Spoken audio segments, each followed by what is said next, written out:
दिन ब दिन महंगाई इतनी बढ़ती जा रही है, अभी पेट्रोल रात 3 पे फिर बढ़ गया। ऐसे हफ्ते-हफ्ते महीने का रेट नहीं, हफ्ते-हफ्ते का रेट, हम खुद परेशान हो गए। हुकूमत से दरखास्त करूंगा कि भाई ये पेट्रोल ज्यादा किया तो सब कुछ ज्यादा, सब्जी, घी, आटा, सब कुछ, तो गरीब लोग बहुत परेशान है। 2 रुपए कुछ पैसा पेट्रोल और बढ़ा दिया गया है। अभी आहिस्ता आहिस्ता महंगाई को बढ़ाते जाएंगे, गरीब आवाम क्या करेगा। पेट्रोल, डीजल और मट्टी के तेल की कीमतों में इजाफा, शहरी परेशान। पेट्रोल 2 रुपए 34 पैसे इजाफे से 265 रुपए 45 पैसे फी लीटर हो गया। डीजल की कीमत 3 रुपए 2 पैसे इजाफे से 278 रुपए 44 पैसे फी लीटर मुकर्रर। मट्टी के तेल की कीमत 185 रुपए 5 पैसे फी लीटर हो गई। शहरियों का कीमतों में कमी का मुतालबा, कहा पेट्रोलियम मसनूआत की कीमतों में इजाफे का अशिया खुलनोश पर असर पड़ेगा। महंगाई के बायस पहले ही अशिया आवाम की पहुंच से दूर है। नवंबर के लिए एलपीजी की कीमत में 5 रुपए 88 पैसे फी किलो कमी। घरेलू सिलेंडर 69 रुपए सस्ता। नई कीमत 2378 रुपए मुकर्रर। नई कीमतें आज से नाफिज। ओगरा ने नोटिफिकेशन जारी कर दिया। 20 दिन बाद तुर्खम पर पाक अफगान सरहद अफगान मुहाजिरीन की वापसी के लिए खुल गई। 900 अफगान मुहाजिरीन खुशी खुशी अपने वतन रवाना। हुकाम के मुताबिक बॉर्डर खोलने का फैसला इंसानी हमदर्दी के तहत किया गया। सिर्फ अफगान मुहाजिरीन को अफगानिस्तान जाने की इजाजत है। तिजारत और दीगर मुसाफिरों के लिए सरहद बदस्तूर बंद रहेगी। वज़ीर-ए-आज़म शहबाज शरीफ की वज़ीर आला खैबर पख्तूनख्वा को मिलकर साथ चलने की पेशकश। चित्राल में दानिश स्कूल का संग बुनियाद रखने की तकरीब से खिताब में कहा, सुहेल आफरीदी वज़ीर आला मुंतखब हुए तो उन्हें फ़ोन पर मुबारकबाद दी। कहा, विफाक आपके साथ हर मुमकिन ताउन करेगा। उम्मीद है सुहेल आफरीदी मेरी बातों को मुस्बत लेंगे। सियासत करें लेकिन दहशतगर्दी के खिलाफ मुत्तहिद रहें। मार्का हक में पाकिस्तान ने भारत को बदतरीन शिकस्त दी। पाक फ़ज़ाइया ने चुन चुन कर भारतीय जंगी तैयारे गिराए। जंग बंद कराने पर तारीख अमरीकी सदर ट्रंप को हमेशा याद रखेगी। वज़ीर आज़म के फील्ड मार्शल और एयर चीफ की भी तारीफ। चित्राल में यूनिवर्सिटी बनाने का ऐलान। गैस पाइपलाइन के जल्द आगाज का इंदिया। खैबर पख्तूनख्वा में क़याम अमन कमीशन। तमाम सियासी जमातों के कायदीन पर मुश्तमिल जिरगा बुलाने का फैसला। वज़ीर आला का सूबे की तमाम सियासी जमातों के कायदीन को टेलीफोन।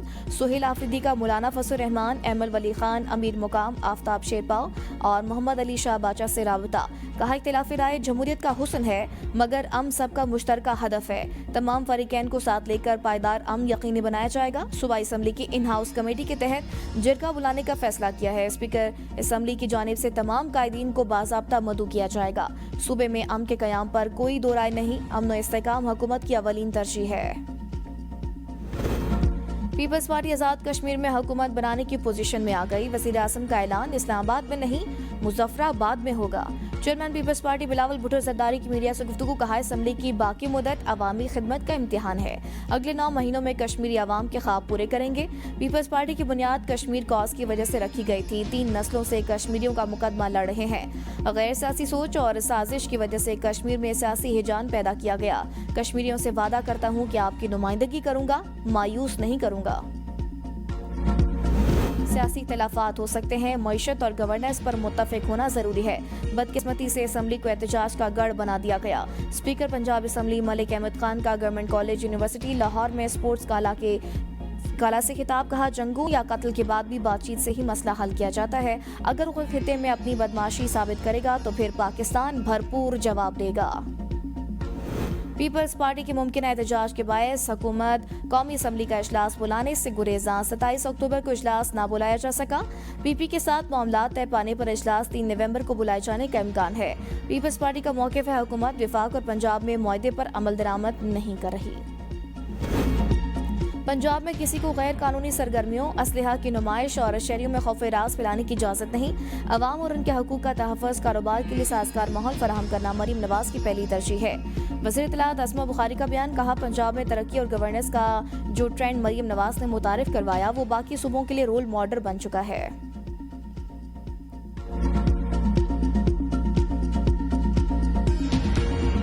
गिलगित बल्तिस्तान में डोगरा राज से आज़ादी का दिन मनाया जा रहा है। आज के दिन गिलगित स्काउट्स और मकामी जांबाजों ने महाराजा के कंट्रोल को खत्म किया था। गिलगित बल्तिस्तान की आवाम की जद्दोजहद का मकसद पाकिस्तान के साथ इल्हाक था। गिलगित की आज़ादी के बाद 14 अगस्त 1948 को 1 साल की जद्दोजहद के बाद बल्तिस्तान को भी आज़ाद करवा लिया गया। सदर ज़रदारी आज यौम आज़ादी की मरकज़ी तकरीब के मेहमान खुसूसी होंगे। सदर मुमलिकत, गवर्नर, वज़ीर आला और काबीना अरकान से मुलाकात भी करेंगे। साबिक वज़ीर आज़म राजा परवेज़ अशरफ की गिलगित बल्तिस्तान के गयूर आवाम को यौम आज़ादी की मुबारकबाद पैगाम में कहा कि खुशी के मौके पर मकबूजा कश्मीर और फ़लस्तीन के आवाम को भी याद रखें। इजलास में गिलगित बल्तिस्तान का 78वां यौम आज़ादी भरपूर तरीके से मनाया जा रहा है। डिप्टी कमिश्नर ने यादगार शोदा पर फूलों की चादर चढ़ाकर तकरीबात का आगाज किया। जीबी स्काउट्स पुलिस फोर्स के दस्तों ने मार्च पास किया। पोलो, फुटबॉल और क्रिकेट के मैचेस का भी एहतमाम। मुख्तलिफ स्कूलों में रंगारंग प्रोग्राम्स, आवाम को जोशो खरोश दीदनी। पाकिस्तान की शान गिलगित बल्तिस्तान। यौम आज़ादी पर ISPR का खूबसूरत नगमा रिलीज। गिलगित बल्तिस्तान के नौजवान गुलकारों की आवाज़ में वतन से मोहब्बत का वालेहाना अंदाज।